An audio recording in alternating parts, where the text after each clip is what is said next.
Vous écoutez Europe 1, il est 11h30. Le journal de la santé avec Elisabeth Assayag. Plus de la moitié des écoliers souffrent de problèmes de dos. Des kinés ont organisé une opération de prévention à l'école baptisée Aime ton dos.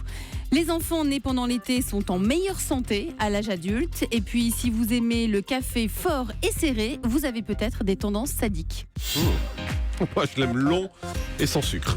Plus de la moitié des écoliers souffrent de problèmes de dos.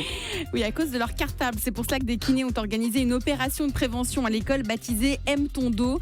La charge totale d'un cartable ne doit pas dépasser 10% du poids d'un élève. Écoutez ce reportage diffusé chez nos confrères de France 3.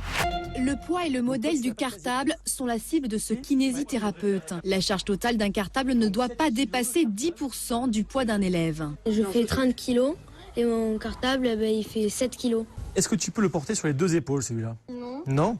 Donc tu vas le porter comment ? Et si c'est lourd, tu vas faire ça pour redresser. Est-ce que je vais pouvoir me tenir droit avec les épaules bien horizontales, bien parallèles ? Non. La position des enfants fait aussi l'objet d'une attention très particulière. Souvent assis ou penchés à cause des tablettes et smartphones, leur posture n'est pas toujours adéquate. Quelques exercices sont alors nécessaires pour aider les jeunes à mieux se tenir. Des fois, j'ai mal au dos à cause de mon sac et il y a des moments où je m'assois trop longtemps. Je vais faire des exercices comme on avait vu ici.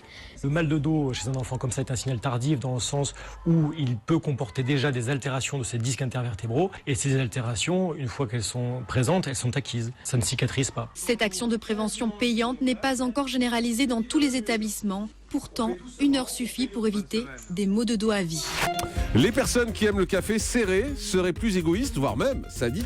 Ce sont des psychologues en Autriche qui ont fait le lien entre la personnalité et les préférences gustatives pour des boissons et des aliments dits amers. Donc on parle de café serré, d'artichaut, de pamplemousse. Ils ont interrogé 1000 personnes. Résultat, ceux qui préfèrent les aliments et les boissons amères comme le café noir très serré seraient plus égoïstes et prendraient même parfois du plaisir à voir l'autre souffrir.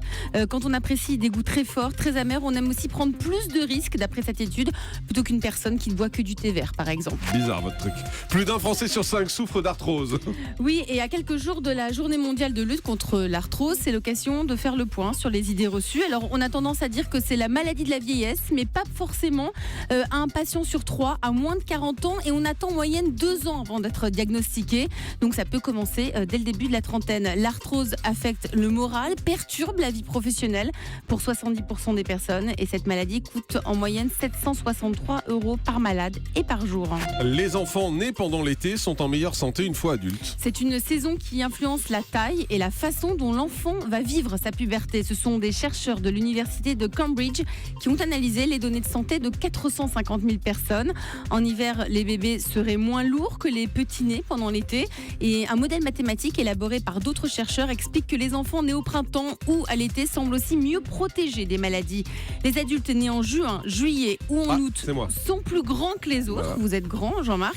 En revanche, aucune influence sur le poids à l'âge adulte. C'est dommage. Et vous pouvez répéter, vous êtes grand, Jean-Marc ? Vous êtes grand, Jean-Marc. Ouais, j'adore. Oh là là là là. Le chiffre du jour. C'est 58.